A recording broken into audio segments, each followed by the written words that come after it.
Vous avez envie de faire une différence dans la vie des jeunes? C'est possible de parrainer un jeune dans le besoin avec l'organisme Les Grands Amis de la Vallée.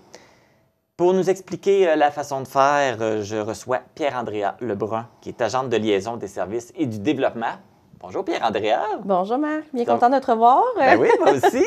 Donc, on se rencontre aujourd'hui parce que vous cherchez des bénévoles, vous cherchez justement des grands amis pour accompagner les jeunes.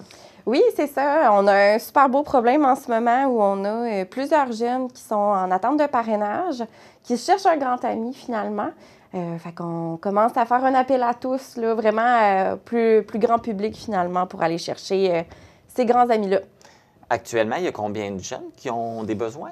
Bien, on a 4 jeunes qui nous talonnent fortement puis disent « Mon Dieu, faites ça vite! » Mais on a d'autres jeunes aussi qui peuvent être dans d'autres parties de nos services puis qui sont en attente, mais de façon plus discrète, disons-le comme ça, là.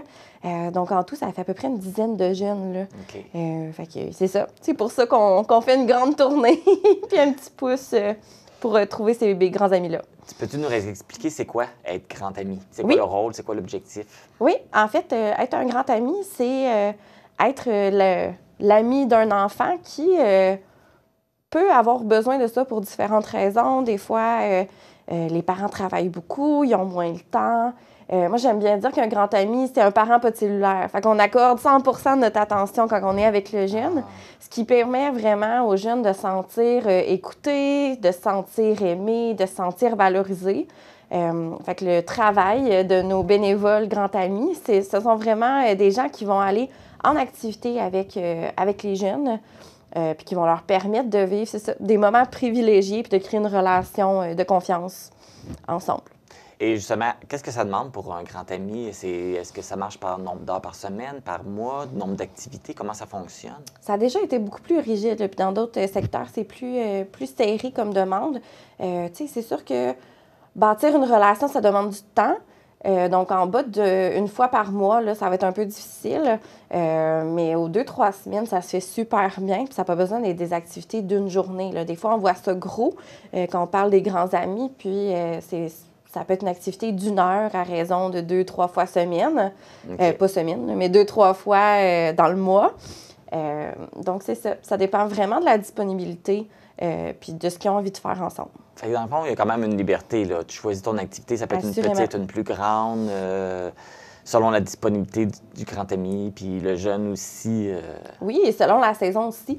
Je donne souvent l'exemple d'un grand ami qui aimerait skier.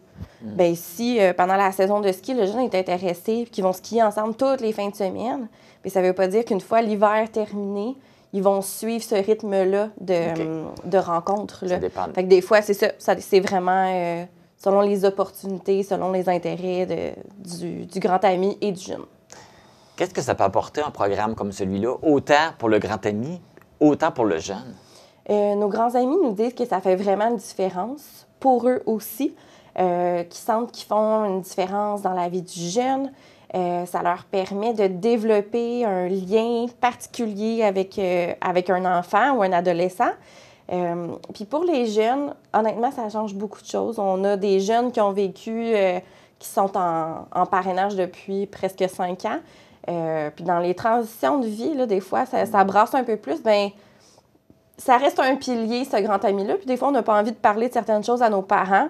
Bien, nos grands amis, ça peut être une belle opportunité de s'ouvrir et de discuter des choses un peu plus difficiles ou auxquelles on serait moins à l'aise d'en parler, du moins avec nos parents. C'est une belle relation enrichissante là, de vivre ça. Vraiment, vraiment. Et quelqu'un qui veut devenir grand ami, comment ça fonctionne? Bien, vous m'appelez.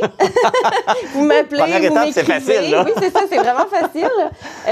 Puis après ça, on regarde ensemble. On a un processus d'acceptation parce que c'est sûr que si un parent confie son enfant à un grand ami, bien, on veut s'assurer quand même qu'on ne l'envoie pas avec n'importe qui.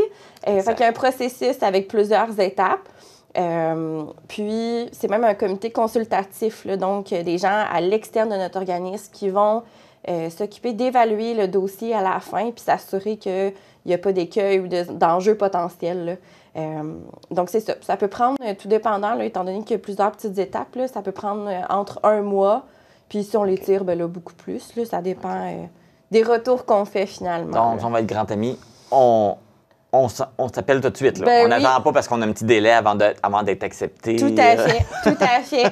Puis c'est une réalité pour les jeunes aussi, de dire, ben on a des grands amis en attente. Il faut que le match fonctionne, tu sais, que le grand ami et le jeune soient compatibles dans leurs intérêts et tout ça. Fait que pour les jeunes aussi, c'est une réalité de dire, ben on a des grands amis qui s'en viennent, mais il faut attendre un peu, là, le temps qu'ils aient fini leur processus. Là. Mais pour le jumelage, là, ça, vous regardez au niveau des intérêts, mais est-ce qu'il y a un premier match, une première rencontre pour voir s'il va y avoir une affinité entre les deux personnes? Ah oui, c'est sûr. OK. De notre côté, nous, on fait déjà un tri, puis on voit déjà, on connaît les jeunes, on connaît les bénévoles, ben on va essayer de voir quels sont les jumelages les plus flagrants, disons, qu'on considère les plus faciles.